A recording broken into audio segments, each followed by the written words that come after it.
영적으로 철저히 무장할 것을 당부한 바울은 이제 보다 실제적인 전투를 행함에 있어서 기도를 당부하고 있습니다. 아무리 완벽한 무장을 했다고 할지라도 그 무기들을 효율적으로 사용해서 방어와 공격을 잘 하기 위해서는 이 싸움이 육신적인 싸움이 아니라 영적인 싸움인 만큼 성령께 의탁하는 것은 자연스러운 모습일 겁니다.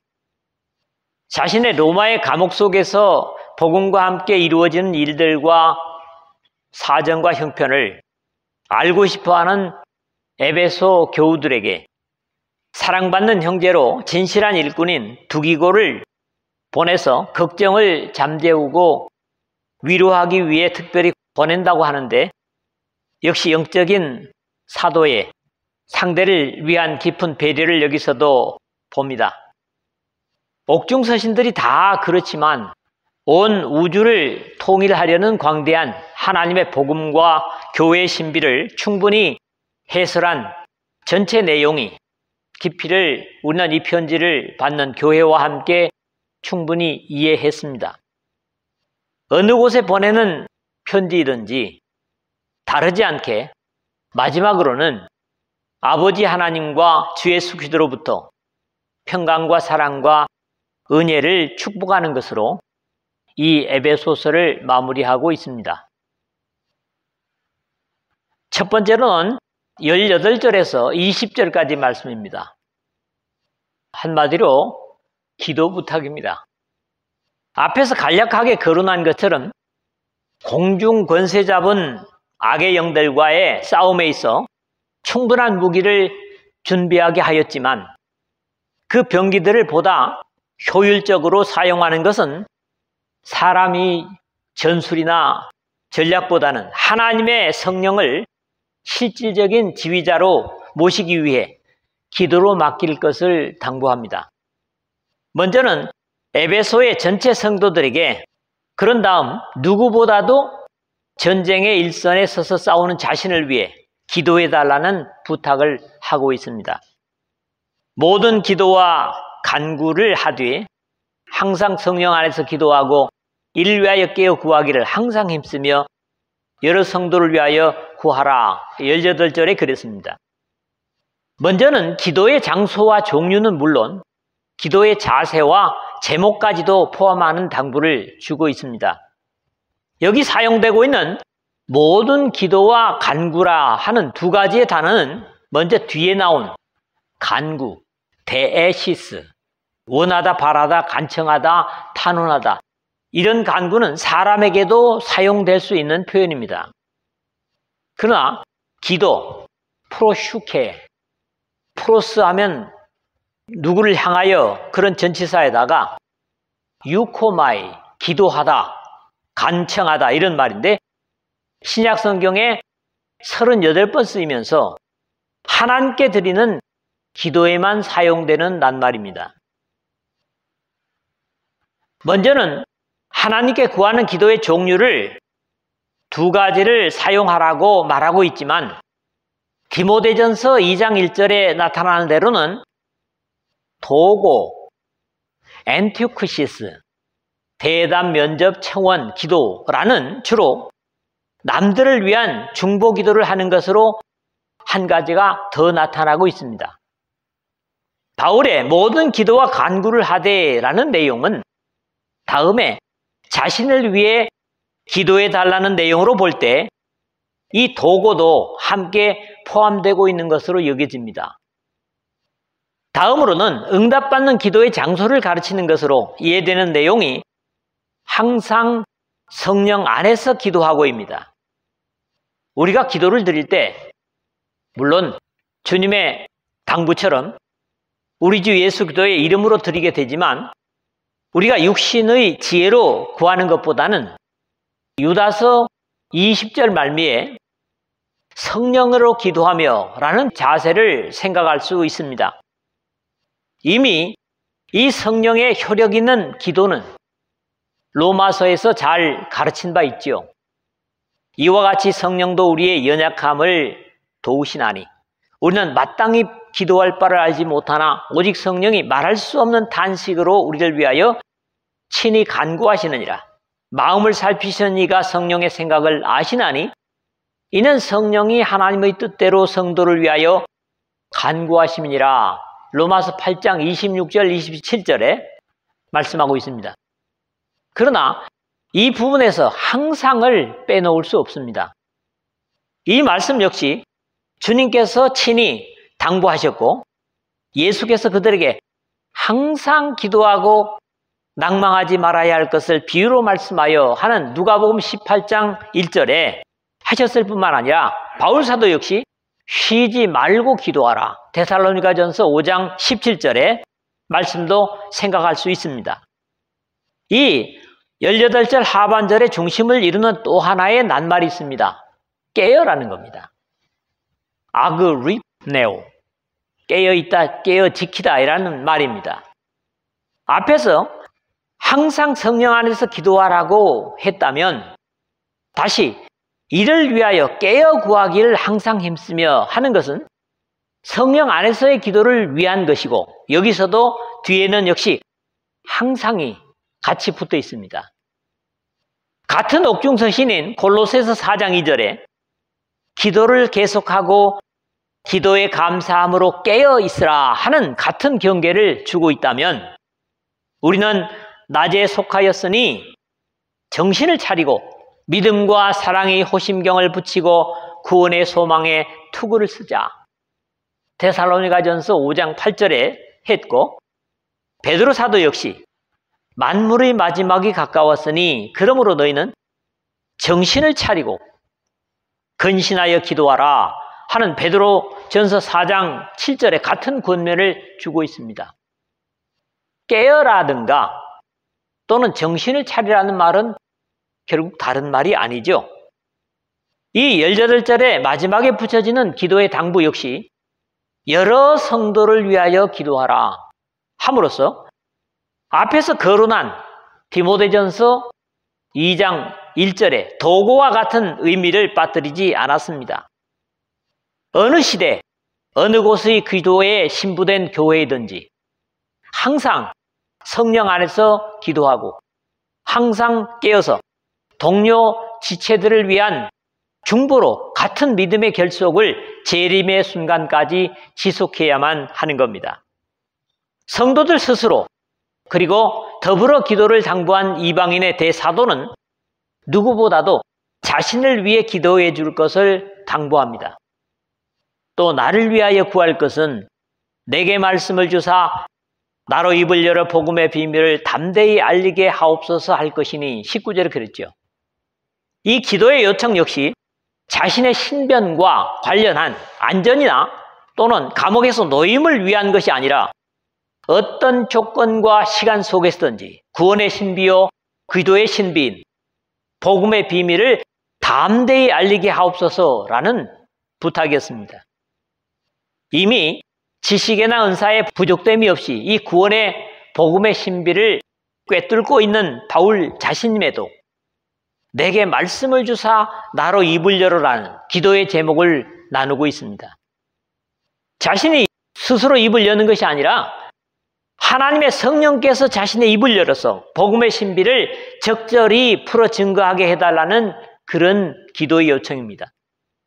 이렇게 기도를 요청하는 이유조차 이 일을 위하여 내가 쇠사슬에 매인 사신이 된 것은 나로 이 일에 당연히 할 말을 담대히 하게 하려 하심이라 20절에 했는데 이 일을 위하여는 당연히 복음의 비밀을 사람들에게 알리기 위하여였음을 증거하는 것입니다. 다만 여기 사신이 되었다. 프레스비오, 보냄을 받은 자입니다. 했는데 같은 표현을 보면 그러므로 우리가 그리스도를 대신하여 사신이 되어 고린도후서 5장 20절 상반절에 라고 해서 왕이 다른 나라에 보내는 대사를 의미하는 지위를 말하고 있음에도 이러한 지위에 어울리지 않는 것은 쇠사슬에 매인 사신이 되었다는 겁니다. 대사가 묶여서 가는 대사가 있나요? 그런데 바울은 자신이 이렇게 말합니다. 정상적으로 보내는 왕의 대사로서는 임무 수행이 불가능하기 때문에 하나님의 절대 권력을 위임받은 천국의 대사임에도 죄수의 신분을 입고 쇠사슬에 매여 철옹성 같은 로마의 권력 안에 복음의 신비를 가지고 들어가려고 하니 마치 죄가 범람하는 세상에 하나님의 전권 대사이신 예수 그리스도께서 종의 형상으로 십자가를 지심으로 그 임무를 완성하신 것처럼 바울 역시 같은 처지의 대사가 되었다는 겁니다. 바울의 이러한 기도 요청과 고백은 오늘 이제 우리에게 그대로 해당합니다. 구원의 비밀인 복음을 자신 있게 증거하기 위하여 담대함과 충성됨이 필요하고 이 일을 위한 기도는 하나님의 백성들 상호 간에 하나님의 능력을 서로 더함으로 감당할 수 있습니다.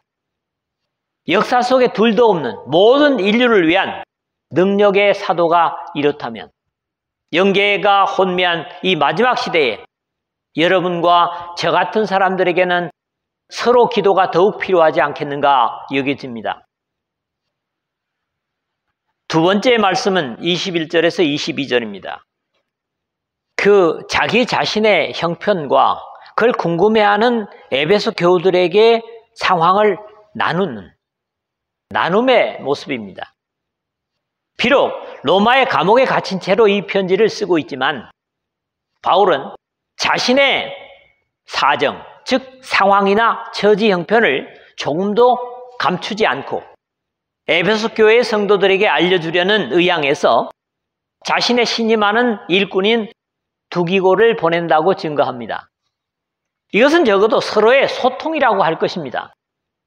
어떤 것도 감추지 않고 초라함이나 안타까움도 열어놓고 기도로 서로 의존하는 믿음 안에서의 모습을 보는 겁니다. 나의 사정 곧 내가 무엇을 하는지 너에게도 알리려 하노니 아무래도 이 편지를 받고 있는 에베소의 그리스도인들은 자신들의 대사도인 사도가 모든 것이 불편한 로마의 감옥에 갇혀서 어떻게 하루하루를 보내며 무엇으로 시간을 소일하는가가 궁금할 수도 있었을 것이고 지금 어떤 형편에 있든지 궁금했던 것 같아서 바울은 이들의 염려나 근심을 덜어주기 위한 적극적인 방법으로 두기고라는 사람을 보내는 겁니다. 사랑을 받는 형제여 주 안에서 진실한 일꾼인 두기고가 모든 일을 너희에게 알리리라. 이 두기고, 행운이라는 의미를 가진 이름입니다. 라는 사람은 이 편지를 에베소에 전달한 사람으로 전승되고 있는데 바울이 대단히 신이 많은 사람으로 증거를 하고 있습니다. 실제로 바울 사도의 사역에 있어서 사도행전 20장 4절 하반절에 아시아 사람 두기고로 성경이 등장하면서 같은 형편에 있던 골로새 교회에도 역시 보내지고 같은 역할을 한 것으로 기록되고 있습니다. 두기고가 내 사정을 다 너희에게 알려주리니 그는 사랑받는 형제요 신실한 일꾼이요 주 안에서 함께 종이 된 자니라. 골로새서 4장 7절입니다.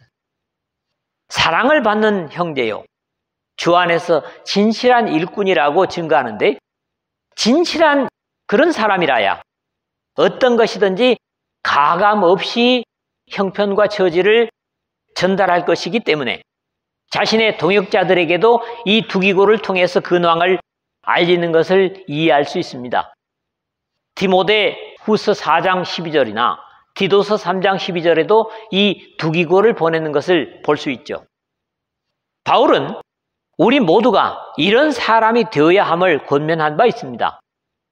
어떤 것을 전달하도록 보내도 그것을 가감없이 전달하는 끝으로 형제들아 무엇에든지 참되며 무엇에든지 경건하며 무엇에든지 오르며 무엇에든지 정결하며 무엇에든지 사랑받을 만하며 무엇에든지 칭찬받을 만하며 무슨 덕이 있든지 무슨 기름이 있든지 이것들을 생각하라. 빌립보서 4장 8절이죠. 우리 사정을 알리고 또 너희 마음을 위로하기 위하여 내가 특별히 그를 너희에게 보내었노라. 22절에 그런데 여기에 특별히 두기고를 보내는 이유를 설명하고 있습니다. 그 목적은 간략하게 두 가지입니다.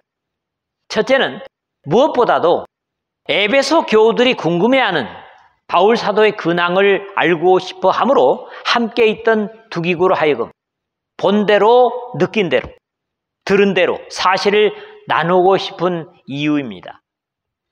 두 번째는 또 너희 마음을 위로하기 위하여 바울이 감옥에서 힘겹게 지낼 것이라는 저들의 추측이 그들로 하여금 마음을 놓지 못하고 음식도 편하게 아마 먹지 못했던 것 같기 때문에 자신의 평안이 죄스럽게 여겨지는 저들의 마음에 평안을 주기 위해서라는 겁니다. 감옥 생활이 제한받는 행동이나 불편함이 당연하지만 그런 가운데도 빌립보서에 기록한 것처럼 형제들아 내가 당한 이 일이 도리어 복음 전파에 진전이 된 줄을 너희가 알기를 원하노라. 이러므로 나의 매임이 그리스도 안에서 온 시위대안과 그 밖의 모든 사람에게 나타났으니 빌립보서 1장 12절 13절에 나는 전혀 기대할 수조차 없었던 좋은 결과들도 나타나고 있으므로 저들을 위로하려는 겁니다. 복음의 신비가 바로 이런 것이죠. 전에 전혀 생각지도 못하고 예측할 수 없는 입장에서 자유할 수 없는 죄수처럼 갇힌 입장에서 오히려 복음이 열려지는 신비를 전함으로써 바울이 디모데에게 증거한 사실을 함께 나누려는 겁니다.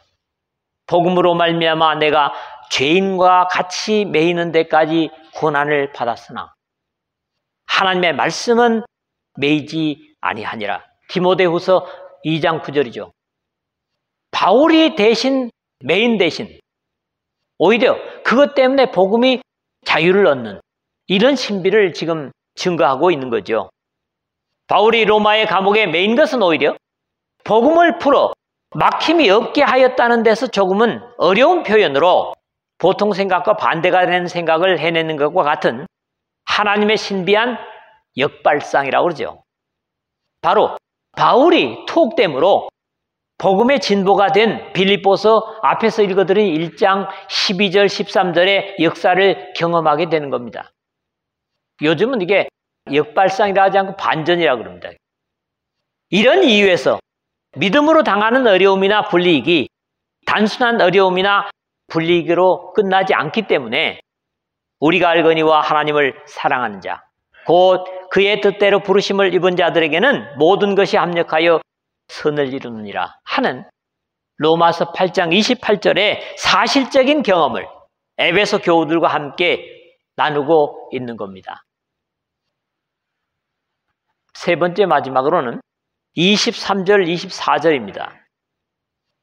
바울은 많은 교회들과 자신의 동역자들에게 편지마다 축복하는 것은 이 크리스찬이티, 복음 속에 사는 그리스도인들만 아니라 그레코 로만 시대의 일반적인 편지 형식이라는 데서 특별한 것은 아니라고 할지라도 여기에 축복은 다른 서신들보다는 좀 더 차이가 있음을 봅니다. 대부분의 바울 사도의 서신의 시작이나 말미에 항상 등장하는 문구는 은혜와 평강이 있기를 원하노라 거나 또는 은혜와 평강이 너에게 있을지어다 이고 그 출처는 대부분 역시 하나님 우리 아버지와 주 예수 그리스도로부터였습니다. 그러나 에베소 교회를 위한 축복은 여기에 몇 가지가 더해져 있어서 독특합니다. 아버지 하나님과 주 예수 그리스도로부터 여기에도 복의 통로는 다르지 않습니다. 범죄하고 창조를 떠나 저주의 삶이 된 인생에게 복을 끼칠 수 있는 근원은 그 어떤 존재도 이 우주 안에 없습니다. 어둠의 세상 주관자인 마귀조차도 불리한 운명에 처한 자에게 절대로 도움을 주려 하지 않고 또 도움을 줄 수도 없습니다. 비록 범죄하였지만 그럼에도 자신의 형상을 가졌다고 하는 한 가지 이유 때문에 불쌍히 여기시고 긍휼을 베풀려고 하는 분은 하나님뿐이시라는 거지요. 그 도움의 구체적인 통로가 바로 주 예수 그리스도로부터인 것은 하나님께서 마련하신 방법입니다. 하나님께서 죄인된 인류를 사랑하시는 통로와 방법은 다른 데로서는 있을 수가 없습니다. 우리가 아직 죄인 되었을 때에 그리스도께서 우리를 위하여 죽으심으로 하나님께서 우리에 대한 자기의 사랑을 확증하셨느니라 하는 로마서 5장 8절에 하나님이 먼저 사랑하심을 우리에게 증거하고 있습니다. 이런 이유에서 인류는 하나님 아닌 다른 존재에게 도움을 받겠다고 손을 내미는 것은 창조주요 구세주이신 하나님께 대한 불손이 될 뿐입니다. 우리 인류에게 사랑과 도움을 주시려고 마련하신 창구가 바로 우리 주 예수 그리스도십니다. 그런 이유에서 다른 이로서는 구원을 받을 수 없나니 천하 사람 중에 구원을 받을 만한 다른 이름을 우리에게 주신 일이 없음이라. 사도행전 4장 12절에 한 것입니다. 이름에도 대부분의 사람들은 하나님의 사랑의 통로요 구원과 도움의 통로가 우리 주 예수 그리스도심을 알지 못하는 것이 안타깝지요. 이 귀중한 생명의 논리를 증거해도 오히려 거절하고 독선이라고 거절하는 것은 역시 어둠의 세력의 콩깍지가 씌어져 있기 때문입니다. 그 아버지 하나님과 주 예수 그리스도로부터 받을 수 있는 복을 증거하고 있는데 그것이 바로 평안과 믿음을 겸한 사랑이 형제들에게 있을지어다 하는 23절 하반절의 축복입니다. 먼저 평안과 믿음을 겸한 사랑을 축원하고 있습니다. 구약 성경에서 선택된 이스라엘 백성들에게 가장 일반적인 복으로 샬롬이죠. 신약 성경에서도 모든 서신들의 예외가 없습니다. 다만 제외된 하나가 있는데 요한 1서에만 없습니다. 무려 92회나 나타나는 에이레네, 평안, 평화, 복지 번영입니다. 이 평안의 복이야말로 신불신 간의 가장 분명한 차이를 보이는 복입니다. 하나님 아버지로부터 오는 이 평안을 누리고 소유한 사람이라면 이 로마의 감옥에 수감되어 있는 바울처럼 환경과 처지가 어떠하든지 마음의 고요를 가지고 살 수 있는 믿음의 사람들과 형편이 아무리 좋다고 할지라도 불안해하고 두려워하는 불신의 극명한 차이를 볼 수 있는 겁니다. 평안을 가지고 있느냐, 그렇지 않느냐, 이 굉장히 귀중한 거죠. 다른 서신들과 다르게 이 에베소 교회를 향하여 축복하는 바울의 또 다른 하나의 복은 믿음을 겸한 사랑입니다. 이것 역시 평안과 무관하지 않은 것으로 여겨집니다. 사람 간의 관계는 사랑으로 이루어집니다. 비록 종류는 다르지만 의무적인 것이든 자연적인 것이든 이 사랑을 가지고 살아가게 되어 있습니다. 그러나 모든 사랑이라는 허울 좋은 이름으로 실제적으로는 노예화하고 착취하는 일들이 이 지구촌에 얼마든지 나타나고 있는 것도 사실이죠. 그래서 함께 살지 못하고 떨어지는 그런 모습을 봅니다. 그런 사랑 아닌 사랑의 구분이 바로 믿음을 겸한 사랑이라고 할 수 있습니다. 믿음을 겸했다고 하는 것은 하나님을 의식하는 사랑이기 때문에 속일 수 없는 사랑입니다. 이런 이유에서 평생 동안 계속되는 부부관계도 믿음을 겸한 사랑이어야만 합니다. 계속해서 서로의 사랑이 진실된 것인가의 감시자로 하나님을 임명하고 의지하고 의식하는 것이기 때문입니다. 여기에는 어느 한쪽만 하나님을 의식한다면 반드시 문제가 생길 수 있기 때문에 양쪽이 다 반드시 하나님을 사랑의 보호자로 인정할 수 있어야 된다는 거죠. 우리 각자의 가족 간에, 교회의 지체 간에 모두 믿음을 겸한 사랑을 누림으로 편견 없는 사랑과 하나님께서 인정하시는 사랑의 복됨을 우리 주 예수 그리스도께서 이 땅에 오실 때까지 있을지어다라는 바울 사도의 축복이 여러분 모두에게 충만하기를 바랍니다. 마지막으로는 평강과 한결에 같은 은혜를 축복하고 있습니다. 우리 주 예수 그리스도를 변함없이 사랑하는 모든 자에게 은혜가 있을지어다. 24절이에요. 그러나 여기에도 앞에 믿음을 겸한 사랑처럼 그냥 은혜가 아닌 특별한 전제가 붙어져 있습니다. 은혜의 조건이 우리 주 예수 그리스도를 변함없이 사랑하는 모든 자에게 이기 때문이죠. 은혜 자체가 대가 없는 선물이지만 선물을 지속적으로 누릴 수 있는 이유는 분명히 있습니다.